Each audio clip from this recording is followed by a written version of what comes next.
Bom dia! Eu e meus colegas viemos hoje falar sobre variedades linguísticas, mais especificamente sobre a linguagem científica. Mas primeiro, precisamos saber o que é a linguagem científica. Linguagem científica é utilizada nos textos científicos que, por sua vez, são produções textuais, uma narrativa escrita que aborda algum conceito ou teoria, com base no conhecimento científico através da linguagem científica. A linguagem científica faz parte da variação linguística por grupo social, onde um grupo social específico usa de termos próprios para se comunicar.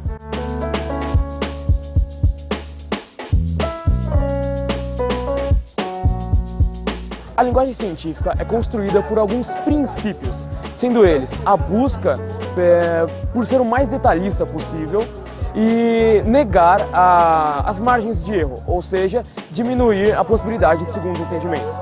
Os textos científicos são normalmente feitos para anunciar descobertas, que são sempre muito importantes para as bases da sociedade. Foram também um ramo muito importante da ciência. Os textos científicos, na maioria das vezes, requerem um conhecimento prévio sobre o tema. Ou seja, é necessário um conhecimento básico para entender o que é proposto. Eles tendem a requerer muita atenção. Ou seja, para aproveitamento completo do tema, é necessário que você dedique muito tempo e muita concentração, lendo num lugar calmo, num lugar tranquilo. Eles também, geralmente, transmitem um conhecimento mais detalhista. Eles entram de frente dentro de um assunto, para que o leitor, de maneira concreta, saia ciente de tudo o que engloba tal conhecimento. Alguns cientistas, eles têm como objetivo principal a divulgação do conhecimento científico para leigos, o que é uma tarefa, durante toda a história, foi uma tarefa muito árdua, pois, como antes mencionado, eles precisam sempre explicar tudo nos mínimos detalhes, sem deixar os segundos entendimentos em aberto. Um desses grandes propagadores dessa ideia foi o cientista renomado Carl Sagan. Ele fez vários livros, inclusive um chamado Um Mundo Assombrado pelos Demônios, que realmente fala só sobre isso, sobre a deficiência do conhecimento e do jeito que ela é empregada hoje em dia.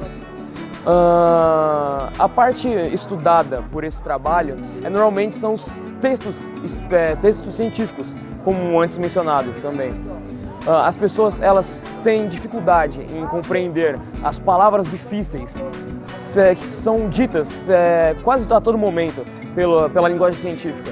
E muitos cientistas, muitos, durante toda a história, vêm com essa busca incessante de conseguir finalmente explicar o conhecimento, o mais puro conhecimento sobre a nossa realidade de maneira simples e para pessoas leigas.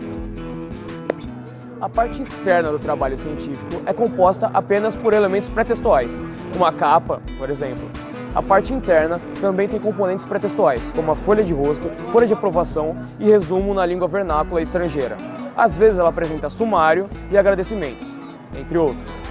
Os elementos textuais consistem na introdução, desenvolvimento e a conclusão do tema em questão. Os pós-textuais que remetem para as referências, anexos ou índices. Ou seja, eles têm um grande nível, os cientistas em geral, os publicantes dessa matéria, eles realmente têm muito detalhe, têm muito anseio de entregar algo bem encadernado, algo bem fechado e bem amarrado.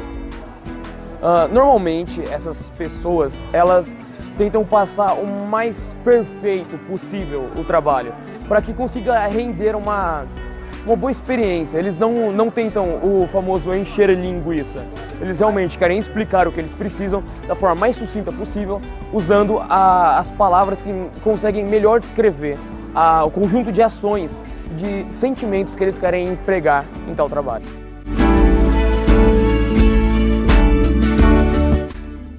O preconceito linguístico é o preconceito e desdenho com diferentes formas de falar a mesma língua.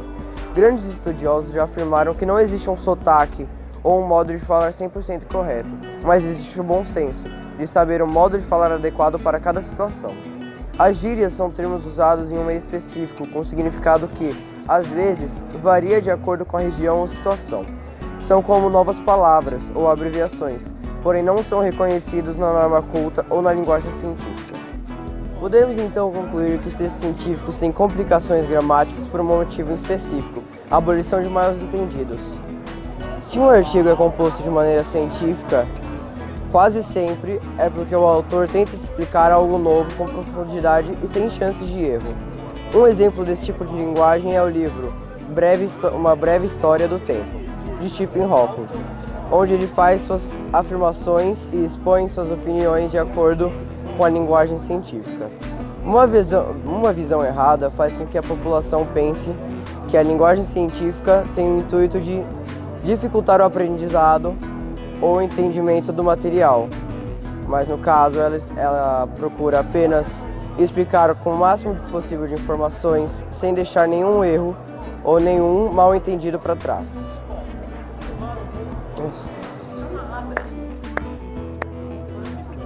Deu certo,